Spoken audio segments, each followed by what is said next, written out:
Are you looking for new challenging core exercises that are also safe for your spine? My name is Dr. Robin Armstrong. I'm a chiropractor at Willowbrook Chiropractic in Langley, and today I'm going to show you a few safe and effective core exercises that are a little more advanced, but that also keep your back and spine safe. Now, if you're just overcoming a back injury or if you're new to core exercises, you might want to try our safe and effective core exercises level 1, level 2, or our seated and standing core exercises for people who don't like to get up and down off the floor or who are not able to. So to start with, we're going to lie on our backs, and I'm going to show you an exercise called dead bug. So you're going to lie on your back, you're going to take a moment, and you're going to engage the muscles of your pelvic floor. You're going to draw in your lower belly, and you're going to make sure your ribs and your hips are in the same line. So you might end up tilting your pelvis a little bit. So we don't want to be jutting out with the ribs. So we're going to draw that in, and that creates a bit of a tension in the stomach. We're going to lift one knee, the other knee, so the hips are at 90 degrees, the knees are 90 degrees, arms are going to go up towards the ceiling, and then we're going to extend opposite arm, opposite leg. And it helps to link this with our breath. So we're going to inhale here, exhale, reach the arm and the opposite leg down, and I'm just keeping the knee bent and I'm tapping the heel. With the straight leg, that's a lot of tension through the spine. Bent knee, we shorten that lever arm. Come back to center. I'm going to extend opposite arm, opposite leg, tapping down the heel, and we repeat, going back and forth, side to side. Inhale through center, exhale as we reach, and checking in, again, engaging that rib cage, knitting that towards the hips. Repeat that 10 times each side, so about 20 times.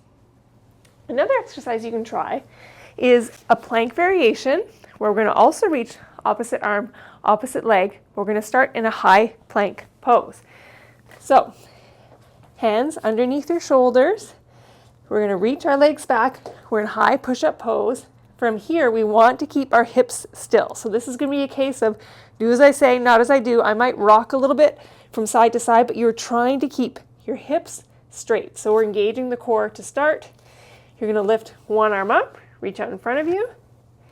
Try lifting the other arm up, and then see if you can lift opposite arm, opposite leg.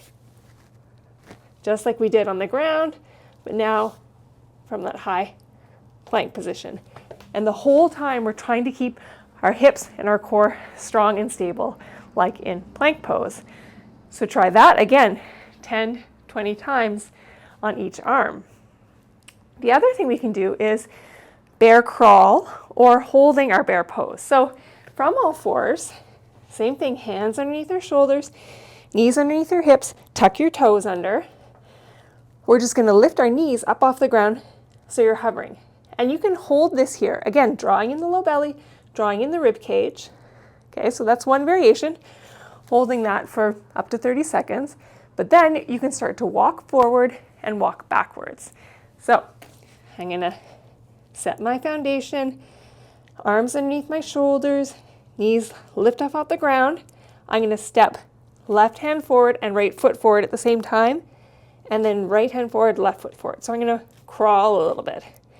But same thing, I want to keep everything still, and we're not hovering too far up off the ground. Then you can go backwards. Right leg back, left hand back, opposite.